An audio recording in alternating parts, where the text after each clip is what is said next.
take you right into Family Focus this morning. And today I want to talk to you about finding an outlet. Now, I'm sure some of you sitting there can agree with me that the problems that we're facing in today's society has been problems that our parents and grandparents and great-grandparents went through. Yes?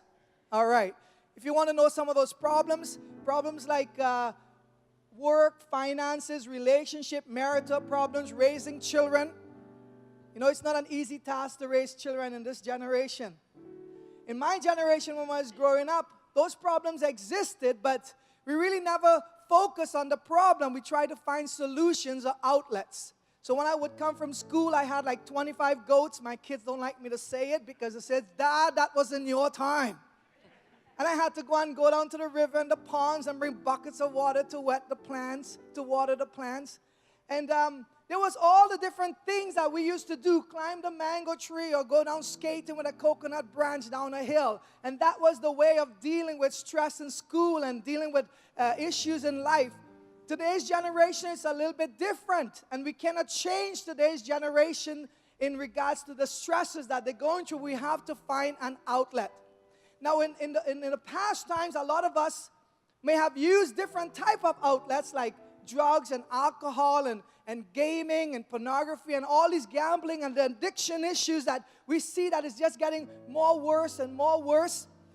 A couple of things I have written down to tell you about some of the unhealthy outlets that in today's generation that people seem to be choosing that is very prominent.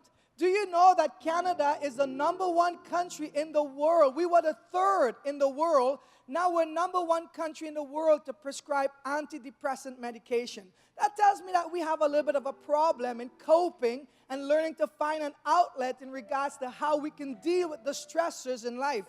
Some of us go net surfing where we become addicted to our phones, or addicted to the internet, gaming, movies, television, gambling, shopaholics.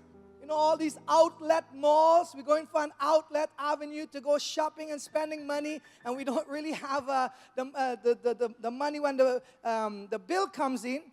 But I put some healthy things that we can have, such as exercising and going to the gym and developing a good, healthy social life.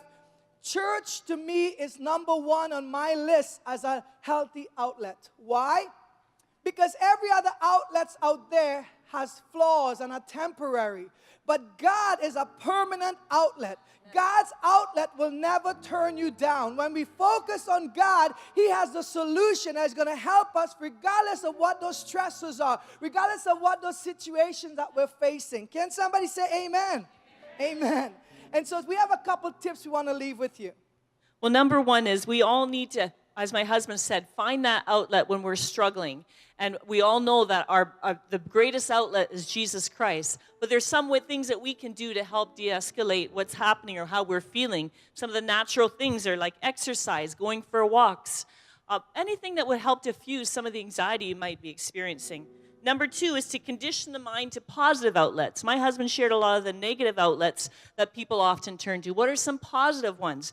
Especially socially. It's really good to get involved socially because that helps to have a positive outlet for people. And number three, apart from God, finding someone to share your troubles, getting it out of your mind and heart will help you deal with it physically, emotionally, and mentally. So apart from God, who is our #1 outlet, find someone who you can share some of your struggles with, who can be a positive outlet for you. Amen?